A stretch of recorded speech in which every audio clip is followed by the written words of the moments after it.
Well, good afternoon, everyone. Certainly a day and a news conference that no one wants to be at. A community behind us, Annunciation Church and School, committed to academics, service, and Catholic values, filled with the first days of school of beautiful children going to learn those values, share with their teachers and their classmates. And instead of that joy and that curiosity and that learning, they were met with evil and horror and death. And we often come to these and say, these unspeakable tragedies, or there's no words for this. There shouldn't be words for these types of incidents because they should not happen. And there's no words that are going to ease the pain of the families today. On behalf of all the people of Minnesota, our deepest sympathies. A wish that any of these words would make what you're feeling now better, but it won't. A place that's founded on community, founded on service, founded on family.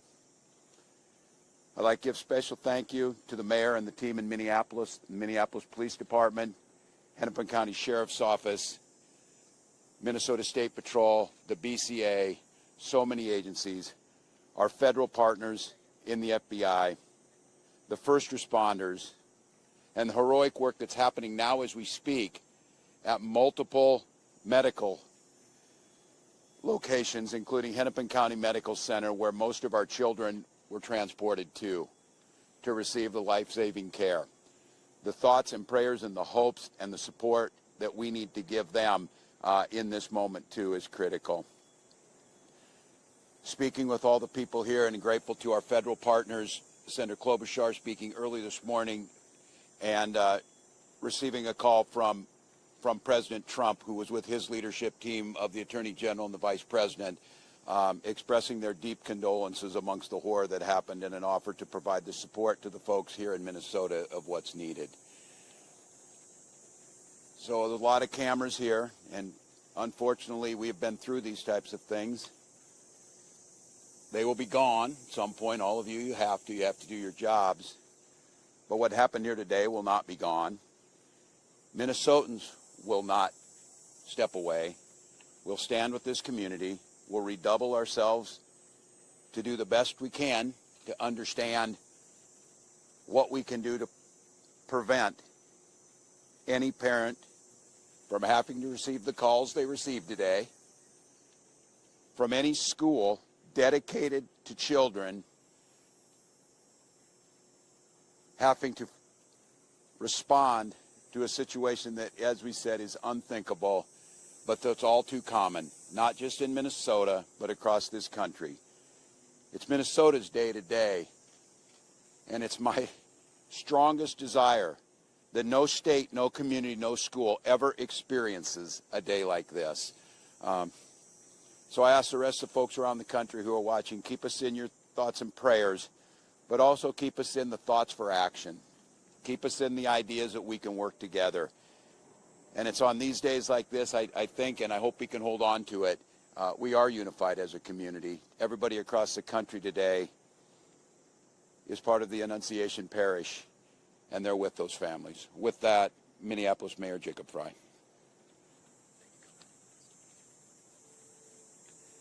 Thank you, Governor.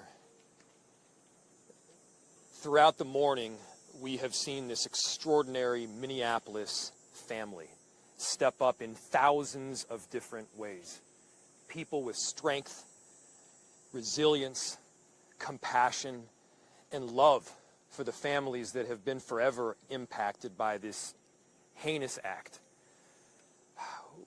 We want to make sure that we're doing everything possible for them right now, and I want to give a special thank you, and we are so grateful to all of the faculty and the teachers at Annunciation.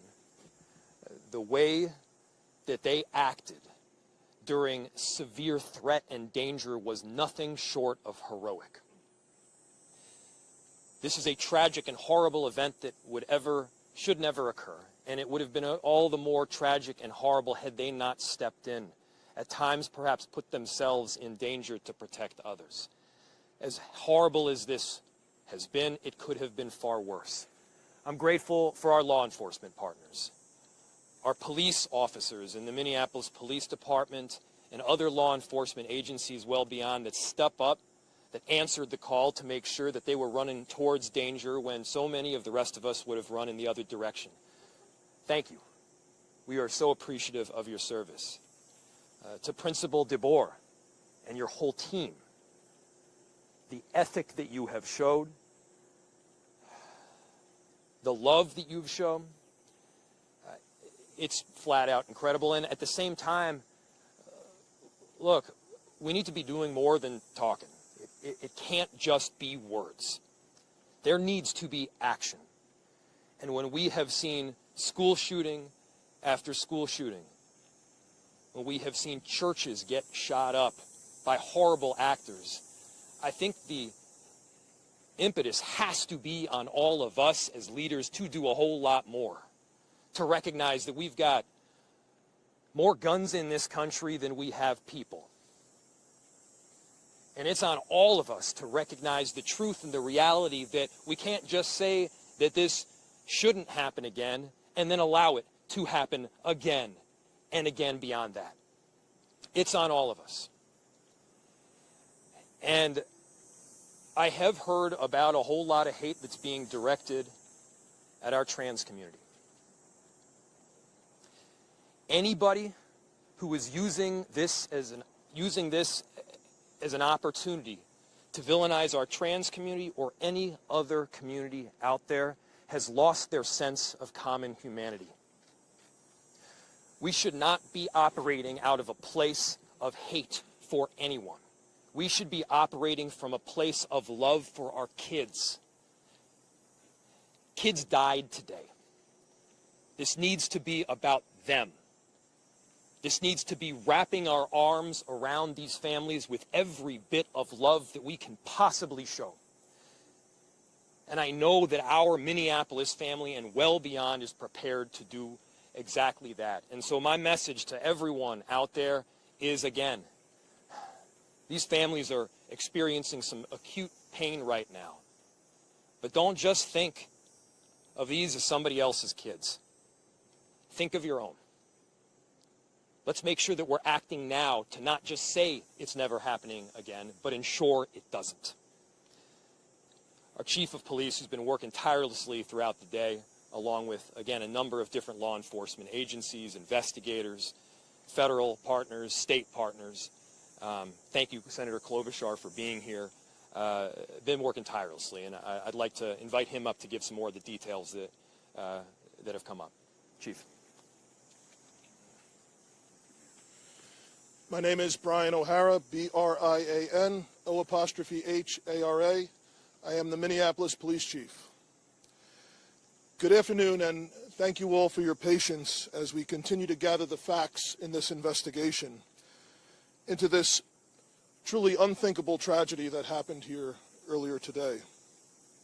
I want to make sure that we are providing the most accurate information possible, particularly as we speak around our victims. At this point, we know we have a total of 19 victims from this tragedy. 2 were young children, ages 8 and 10, that were sitting in the pews at Mass when they were shot and killed. They were pronounced deceased on the scene. There were another 14 children between the ages of 6 and 15 that were injured by gunfire. There were also 3 adults in their 80s that were parishioners here attending Mass that were also shot in this incident. The families of all of the children that have been affected have been notified. The coward that shot these victims took his own life in the rear of the church. That coward has been identified as 23-year-old Robin Westman. No prior criminal history. As to the weapons used to perpetrate this horrific attack, there was a rifle, a shotgun, and a pistol. All 3 had been lawfully purchased by the shooter. At this stage, we believe that the shooter had acted alone. There is no indication of other suspects directly involved in carrying out this attack. Our investigators are working with other agencies in the process of executing 4 search warrants. One is for the church itself, where this crime occurred. The other 3 are residences nearby in the metro that are related to this shooter. Additional firearms are being recovered from those 3 residential locations as we speak. We are also aware of a manifesto that the shooter had timed to be released on YouTube. This manifesto appeared to show him at the scene and included some disturbing writings. That content has since been taken down with the assistance of the FBI, and it now remains under active review by our investigators. We know this community is reeling and is in pain. I want to ensure everyone in our community, this parish, all of the families affected, and all of our residents, that all of law enforcement collectively, local law enforcement, our county, our state, and all of our federal law enforcement partners have been here, and we are all working tirelessly to uncover the full scope of what happened, to try and identify a motive why it happened, and whether there are any other further details. We will continue to share updates as the investigation progresses, and we remain committed to being as transparent as possible while protecting the integrity of this investigation. In a moment, I will take some questions that I am able to answer, but first I want to bring up the principal of Annunciation School, Matt Du Bois, as well as, after him, the Archbishop, our Archbishop Bernard Hebda. So, Principal.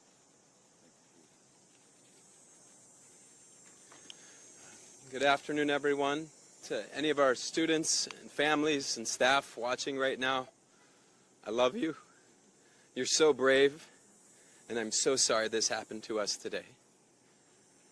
Within seconds of this situation beginning, our teachers were heroes. Children were ducked down.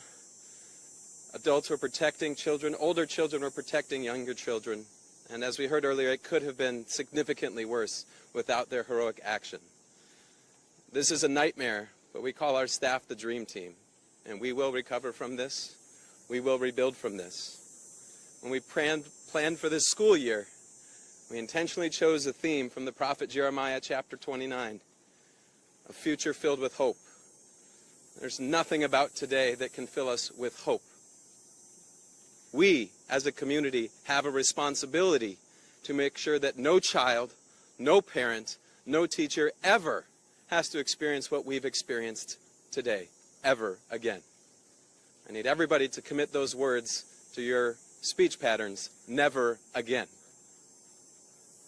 We lost 2 angels today. And please continue to pray for those still receiving care. We can't change the past, but we can do something about the future. There's an African proverb that says, when you pray, move your feet. So I beg you, I ask you to please pray, but don't stop with your words. Let's make a difference and support this community, these children, these families, these teachers. Never again can we let this happen. I love you, Annunciation family. We're with you, and we will be stronger when this is done. Archbishop Hebda will be coming next.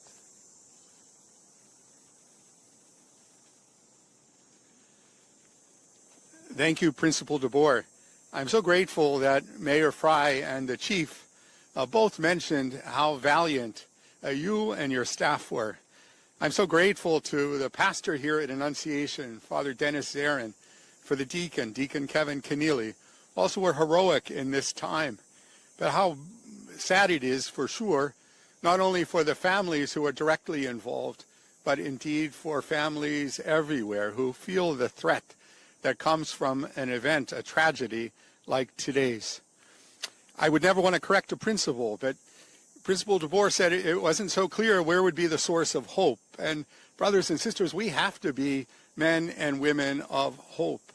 Already today, I've been receiving messages from all over our country promising prayers. And I think it's the prayers of the feet as well, Principal. That is, for me, is a source of hope, just as we see families stepping forward to help those who have been impacted by this terrible tragedy. Very grateful that Principal DeBoer spoke about prayer. Certainly that the bell in a Catholic church is always a call to prayer, and so it's a reminder for us for sure to be praying.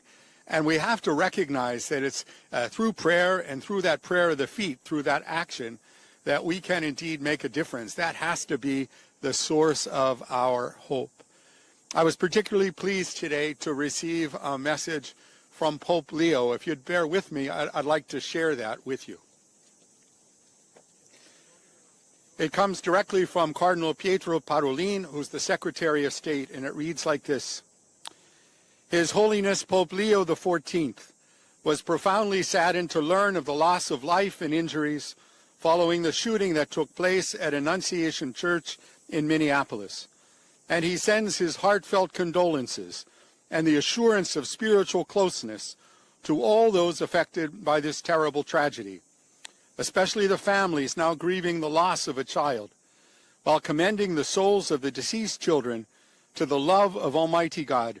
His Holiness prays for the wounded as well as the first responders, medical personnel, and clergy who are caring for them and their loved ones. At this extremely difficult time, the Holy Father imparts to the Annunciation Catholic School community, the Archdiocese of St. Paul and Minneapolis, and the people of the greater Twin Cities metropolitan area, his apostolic blessing as a pledge of peace, fortitude, and consolation in the Lord Jesus. My brothers and sisters, that gives me some hope. We know that the Holy Father, Pope Leo, did his hospital training right here in Minneapolis, so he knows our community, and he's been reminding anybody visiting from Minnesota that he spent some time here. We're very grateful for his blessing, but I, like those who have spoken before, ask that you would continue to look for those ways of supporting those who have been impacted today, not only with your prayers, but also with your action. Thank you. And Chief, I now turn this back to you for your questions.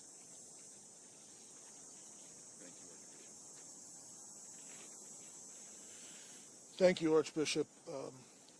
As I mentioned, obviously the investigation continues in its preliminary stages.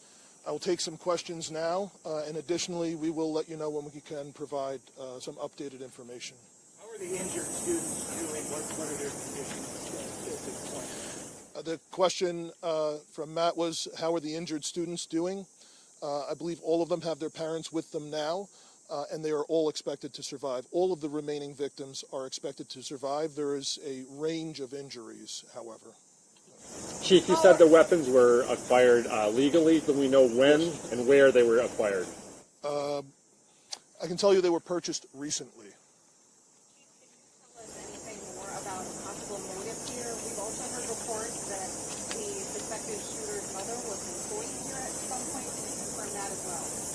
So the question was on a possible motive and a relationship to the church or to the school. I have no information to share on a motive other than saying again that there was some sort of manifesto that was timed to come out on YouTube. It's been taken down, and our investigators are going through that to try and develop a motive from that. Additionally, there are these 3 search warrants happening in residential locations, and we may very well